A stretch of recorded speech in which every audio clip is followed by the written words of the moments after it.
Epinephrine is neural energy. It's your ability to get up and go. It's the thing that makes you jittery when you're a little nervous, but it's also what allows you to move forward, to go out for a run, to pursue any goal, cognitive or physical, etc.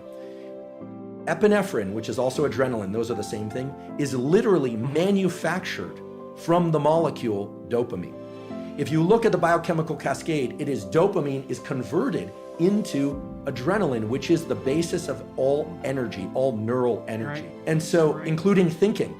And so if one is not in a place of being able to set their goal on a particular lofty goal, a graduate degree, a book, etc., yet, the way one gets to that is by completing things in their immediate environment from start to finish and closing the dopaminergic loop. And then you can lean into another behavior. Some of the more successful classes of antidepressants, again, not for everybody, are the ones of the dopaminergic, adrenalinergic variety. Things like epipyrone, as opposed to, there's a lot of debate about SSRIs, they tap into a different system.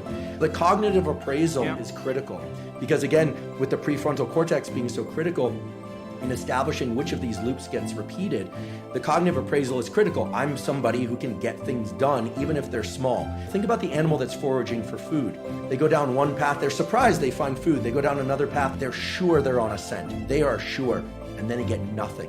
What happens? They learn to remember, they automatically remember everything that led to that failure. And people are very good at remembering that, but be good at remembering the things that led to successes and then ride those neurochemical waves to the next node of exploration. We're talking about exploration versus anxiety. And I think one experiment that I think is worth mentioning, which speaks to the power of dopamine and why it's so vital to tap into these systems, even through menial tasks, and then to build on their self-amplifying mode so that you can take on bigger things in life, so to speak.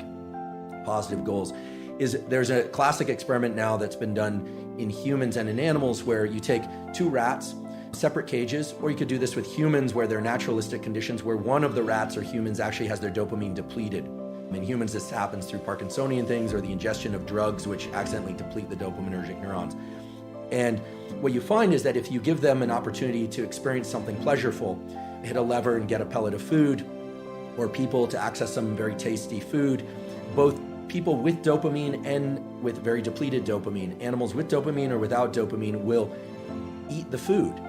They will pursue the food, but only if it's right in front of them. If you put any kind of task between a person or an animal and a reward, what you find is that a rat won't move one rat's length to press a lever to get the food.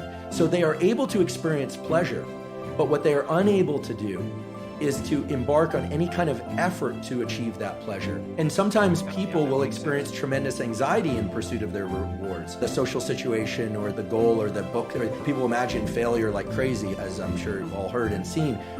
What's critical, again, is this cognitive appraisal, this interpretation of that. If you think of that anxiety as a natural system of getting you to move, of just biasing your body toward movement, toward action, as opposed to inaction, because that's what anxiety really is. It's a bias toward action. Then you can literally reshape the whole notion of what it feels like to have elevated heart rate, maybe trembling hands, maybe flushing of the face when one is doing public speaking. You do it enough times, you get pretty comfortable.